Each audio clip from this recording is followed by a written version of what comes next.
But that wait would go on. Australia too strong on the day as the Big Four from the Southern Hemisphere met in the semi-finals.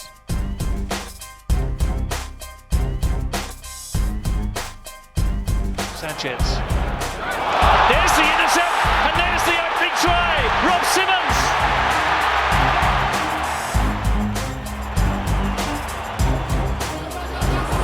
Here's Foley then. Cut out here for Ashley Cooper. Straight for the line.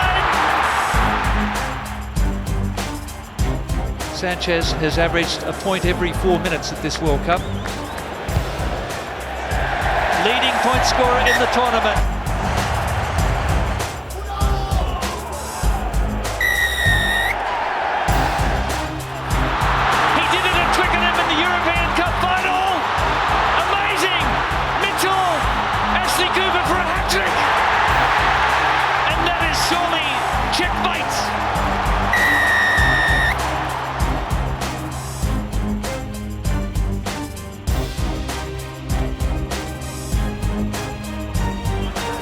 Smith takes it away to the right. Ben Smith up in the line. McCall floating a pass.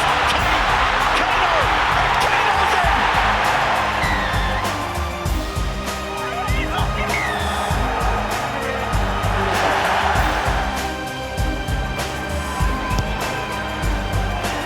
It's 12-7 and New Zealand are down to 14.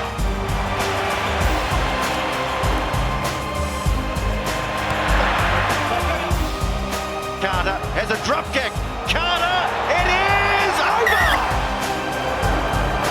Carter has it. On it goes to Nonu. Martin Nonu trying to set it up. But Barrett's in for the try.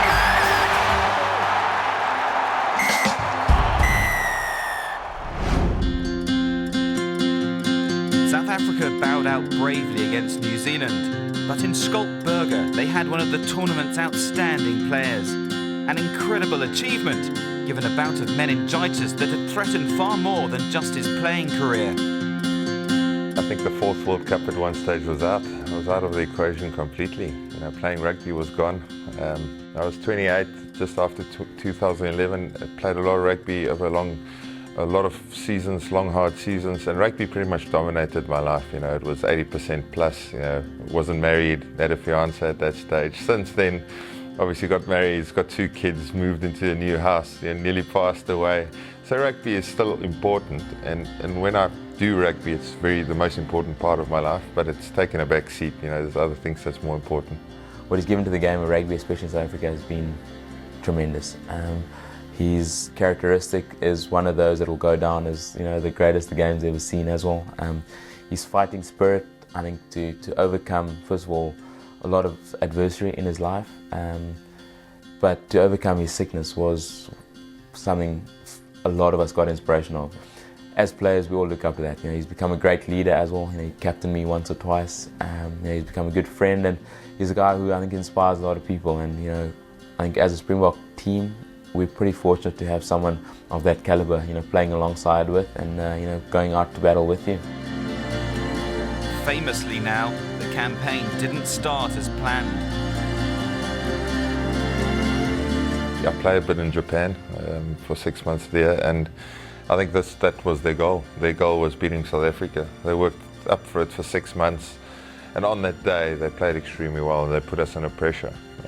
From South African point of view, you don't approach any test match being complacent, but we probably just weren't at our best. And I think we gave everyone World Cup fever. I think as a neutral, if I was a neutral and I watched the game, I think, geez, that was amazing game of rugby.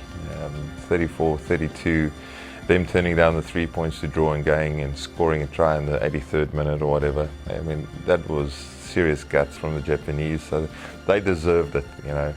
So I'm glad for that. I've got a couple of good teammates playing there.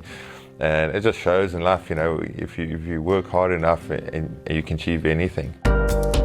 By then, the Springboks had also lost Jean de Villiers, their team captain and a lifelong friend. He's the captain of the Springboks for the last 4 years, and he's obviously been my teammate for a long, long time. But we're best friends. You know, we started playing sport together. It was Paul, Jim, our high school first team cricket. You know, he was 16, I was 14. You know, it's 18, nearly 20 years ago now. He was wicketkeeper, I was first slip, you know, so it was touch and go. Obviously last November against Wales at Millennium Stadium, did pretty much every knee ligament, came back, then broke his jaw against Argentina, touch and go again, came back, played 2 games for us and broke his jaw again, and ironically I was right next to him when his head hit Tim Nana Williams' shoulder. So obviously as a friend, super sad, you know, it's World Cups and the end of his international career. It wasn't meant to end this way for a bloke, such a good bloke as him. But I think, you know, over his career, 109 test matches, 27 odd tries for the Springboks, and above all, probably the best mate I could have asked for. You know, it's a sad ending, but he's had a great inning. Despite witnessing at first hand the changing face of world rugby, Berger remains confident the Springboks will remain a dominant force.